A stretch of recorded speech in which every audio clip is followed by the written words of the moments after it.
following is a Jackass Nation production. Subscribe to us on Podbean at jackassnation.podbean.com. Ladies and gentlemen, this episode is brought to you by Loot Crate.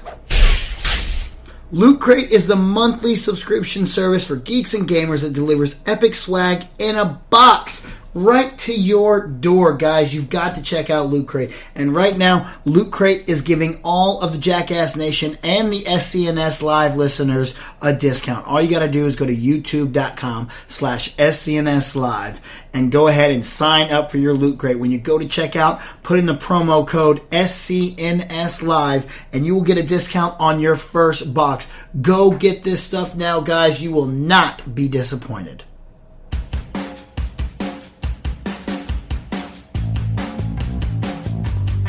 Ladies and gentlemen, welcome to Jackass Reviews, where we talk the hottest films in theater, streaming online, and on home release.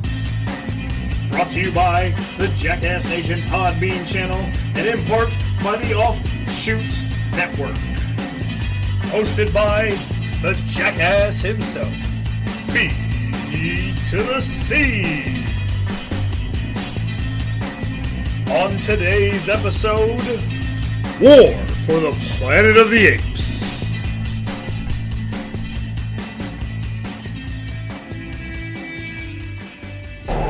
You're him. You're Caesar. I did not start this war, but I will finish it. You are impressive, but you're taking this much too personally. So emotional!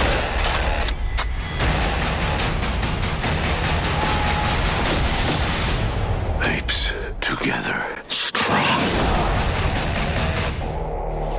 With the monkeys, and people say we monkey around, but we're too busy singing to put anybody down.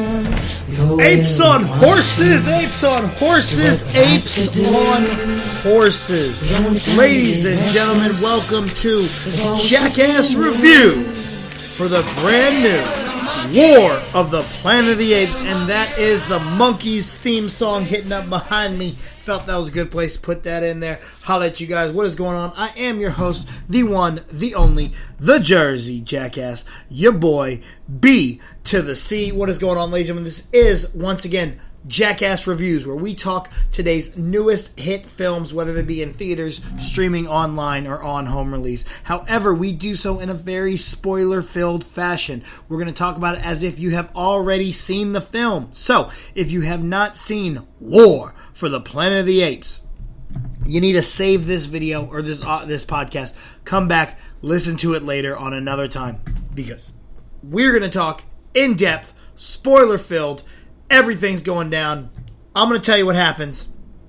So, this is your only warning. You better get out now, because if you don't, you're going to get spoiled. In 5, 4, 3, 2, 1. Caesar has passed away. Man, I'm not going to lie to you guys. I bawled at the end of this movie. I was crying so bad. I could not believe we saw the end of Caesar's arc. It was truly one of the best arcs of any character in all of cinema.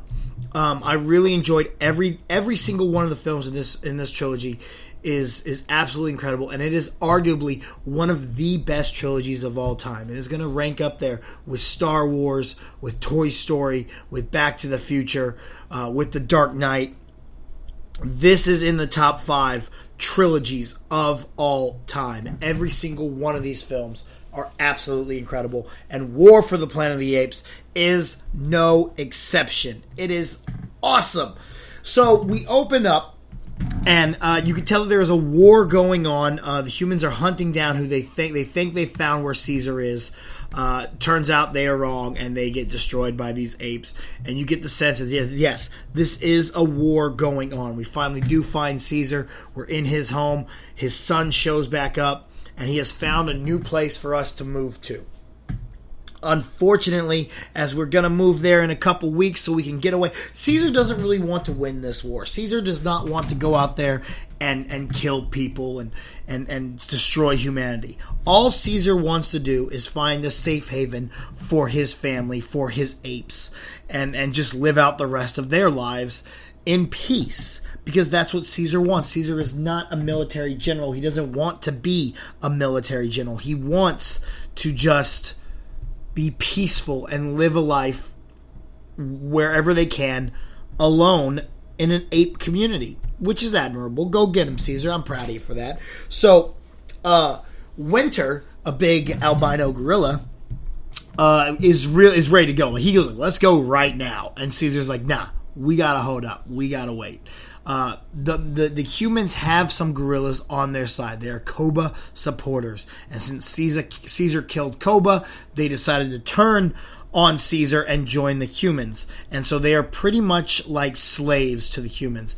And they have caught this one gorilla, and and Winter is in charge of getting him put away, and he attacks Winter and gets free. Well, turns out he didn't really attack Winter. Winter sold out the apes. And so Woody Harrelson's Colonel Final shows up in the middle of the night thinking he's killing Caesar. Caesar's running through. He tells his son to protect his wife and their other son Cornelius, who you will know from the original Planet of the Apes film. So we're sitting there and we're like, okay, Caesar's going to get his generals. He's going to fight whoever's in his house. And he hears on the radio, some shots are fired. King Kong is dead. We got him. So Caesar races back to his throne room, his room, so to be, to see his son and his wife have been killed. He goes after the colonel, but the colonel gets away, and Caesar is furious. Luckily, Cornelius was not killed. Cornelius was hiding and was safe, but Caesar has now lost his son and his wife, and he is heartbroken. He decides it is time for the apes to leave. It's time for the apes to go wherever it is that they plan to go, this new home that Caesar's son has found. And so as they start going, Caesar decides, all right, y'all are on your path. I'll see y'all later. I'm going to go kill this son of a bitch for killing my kids. Now, Maurice and Rocket and Luca, I think Luca is the big gorilla with him, are trying to tell him, no, this is not the way. This is that's something that Koba would have done. You're not Koba. Be stronger than that. And Caesar said, you know what? I don't care. He killed my mom, or he killed my wife. So he's going after him. As he sets out to go do this, his generals, Maurice, Rocket, and Luca decide, nah, we can't let you go by yourself, because if we don't go, you ain't coming back alive. So we're going to go with you. So they go with him. They find where the general is. They find this little girl named Nova. Her father, she can't speak. We don't know why she can't speak, but she can't speak. And as they're hunting down this colonel, they come across some of his soldiers who they shot and they buried. And these guys can't speak. And one of them's not dead completely yet, so they try to talk to him to find out where the general is, and he can't speak. Something's wrong with him. You're trying to figure out what the hell is going on here. So again, they keep going, and come to find out, when Caesar gets to the army base, he finds out, oh shit, I left all those apes unattended. I sent them on their way, and now the colonel has got in there and got them all, and has put them into kind of an internment camp, so to say. So Caesar is now a prisoner, and all the apes are prisoners, and they're being forced to work, and you find out that the war that is going on, while the apes are fighting in it just for survival, you find out that they're not really in this war to be in this war. They're just fighting for survival. The war is actually humans versus humans, because Woody Harrelson's character, the simian flu has mutated now and is starting to affect those that survived through it. And it's starting to dumb down their senses and dumb down their intellect, and they're unable to speak anymore. And Woody Harrelson's character thinks we need to kill off everyone who is affected, and the rest of the world disagrees with him. So they are at war, and he's making the apes build a wall to protect himself. So you find out the war's not really the ape involving the apes. Woody Harrelson's just pissed off because he lost his daughter and blames the apes, but at the same time he wants to He wants to save humanity from humanity, so he's fighting humanity. So we get the big action sequence finally at the end of Caesar breaking all the apes out and everything going down, and then there's the giant avalanche that finally wipes out all the people, and we get to the point that the apes are leaving. They've gotten loose. They're getting out of here, and once again Caesar's like, "All right, guys, y'all get them on out of here. I'm gonna go back and kill this sumbitch." So he goes back in there. He finally finds him. He looks like he's about to kill Woody Harrelson, only to find out that Woody Harrelson picked up the doll that Nova had been carrying around earlier in the movie. And now he's got the new version of the simian flu. And now he can't... And to the point that he's begging Caesar to kill him so he doesn't have to live through this. And Caesar's like, you know what? Nah. Maurice and Luca and Rocket were right. I'm not like Koba. I'm out of here. So he starts backing off, and Woody Harrelson kills himself. Sets off this big giant explosion, avalanche, kills all the humans, and the apes make it to their new paradise. And Caesar has finally led them to freedom, to a planet of apes, and now Caesar passes away. Right next to Maurice, there's this great exchange between Maurice and him, and it's absolutely heartbreaking to see. I loved almost every single minute of this film. It's absolutely incredible to watch. The visuals are so stunning. I don't know how on earth they taught those monkeys to talk and fight and sign and do all this stuff, because there's no way that that's actually Andy Serkis this time. This has got to be real apes. I'm not kidding. That's how good this is. It is amazing. If they do not win the Oscar for visual effects, I will be blown away. Not only that, but I think this film deserves to be nominated for Best Picture. And once again, I will argue that Andy Serkis deserves to be nominated for Best Actor, because he's absolutely incredible in this. It is amazing the things that they do. And there's not a lot of dialogue in this film. There's a lot of reading, because there's a lot of signing and whatnot between the apes, and it's really ape-centered and ape-focused. Because, in the other ones, they kind of would cut away from the apes a lot. And then this one, and in those, you're kind of like, well, can we just go back to the apes? I'd really rather, see the damn apes. And then eventually we do get back to the apes, and we're just fine.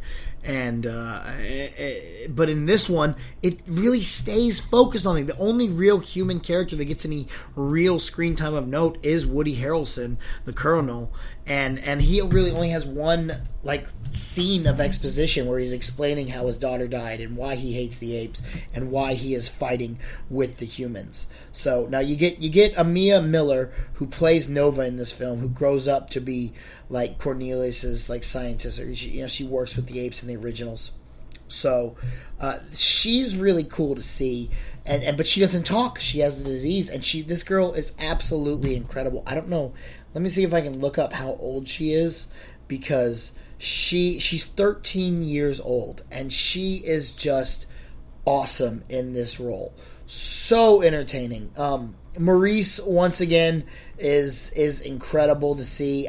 He's always been one of my favorite ever since the first one. Maurice is done by Karen Carnival. And she's incredible in the role. You don't know. I didn't even know it was a chick, really. I'm not going to lie to you guys right there. But it is. If I had to say negatives, although I really liked Woody Harrelson's portrayal of the Colonel, I think the character himself was very, very one note. He's just, I'm the bad guy. My daughter died, and I'm going to kill other people, and I'm going to kill the monkeys because I'm the bad guy. And that didn't really set with me very well. Steve Zahn plays a new character named Bad Ape.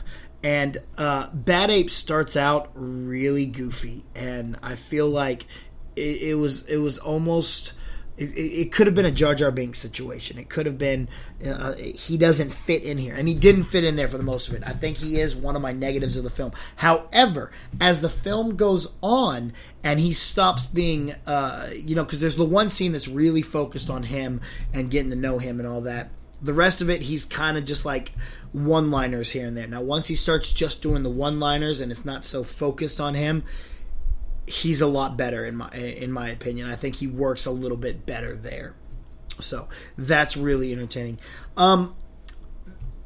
That's really all for my negative. I mean, the only other negative really is War for the Planet of the Apes is kind of an overstatement. It's a little more of there's a battle, but war is like the backdrop, like they're at war, like war is going on, but it's not really there's not a lot of focus on the war. It's more on Caesar's rage and Caesar's story arc coming to a close and everything that is built to this one moment where he decides not to kill Woody Harrelson because he all that and I went into it expecting that it was going to be a big epic action film, and it's really more of a character drama, and it's really built around everything that Caesar has had to go through. So it's insane how incredible this is, and I'm not kidding. It needs a writing nomination. It needs film nomination. It needs every kind. It needs all the records because it really is a good film, and it's really enjoyable. And once again, this is one of the best trilogies that you're ever going to see. So, all in all, again, really enjoyable. I loved it. I gave it a regular score of 4.1 with a full 0.5 bonus for Apes on Horses and the fact that it made me cry. So that gives us a Jeebus score of 4.6. If I had to rank them, I think Dawn is still my favorite. I'd have to see this one a couple more times to decide if I like it more than Rise. Right now, I would say that yes, I do like it more than Rise, but that's not set in stone. You know what I'm saying? In time, it may weather with time or whatnot, and Rise might jump back up above it. But this one is absolutely incredible, guys. But tell me what it is that you think about it. Did you like War for the Planet of the Apes? Let me know. Get at me on Twitter at RealJackassBC. That's RealJackassBC. Use the hashtag Jackass Reviews. Let me know your opinions on it. You can also find me on Stardust now to see my movie reviews up there, the little 10-second video reviews. So check that out at RealJackassBC. Same thing with Stardust. Twitter, Snapchat, Instagram, Facebook, all of it. Y'all know where to go. This has been another show of the Jackass Nation. Next week we are in Comic-Con, guys, so get prepared for a big blast. It's going to be a lot of fun. Hope you're just as excited as I am. We're going to ease out of here with a little bit more of the monkeys. We will see y'all next time on the next film for Jackass Reviews. We get the funniest looks from everyone we meet. Hey, with the monkeys. And people say we monkey around, but we're too busy singing to put anybody down. We go where we want to, do what we like to do. The only time to get restless, there's always something new. Hey, we're the monkeys, and people say we monkey around, but we're too busy singing put anybody down. We're just trying to be friendly. Come and watch us sing and play. We're the young generation, and we've got something to say. Anytime or anywhere, just look over your shoulder. Guess who'll be standing there? Hey, we're the monkeys, and people say we monkey around, but we're too busy singing to put anybody down. One time.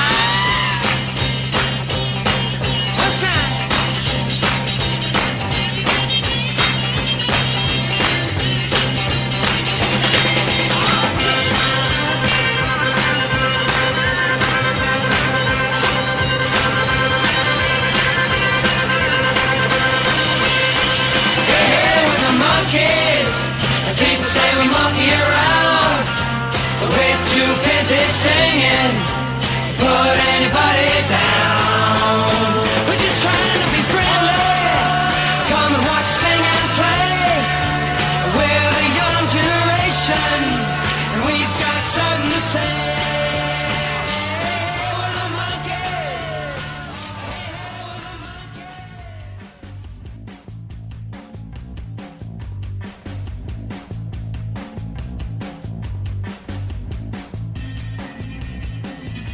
Ladies and gentlemen, thank you for listening to Jackass Reviews on the Jackass Nation Podbean channel, as well as the Offshoots Network.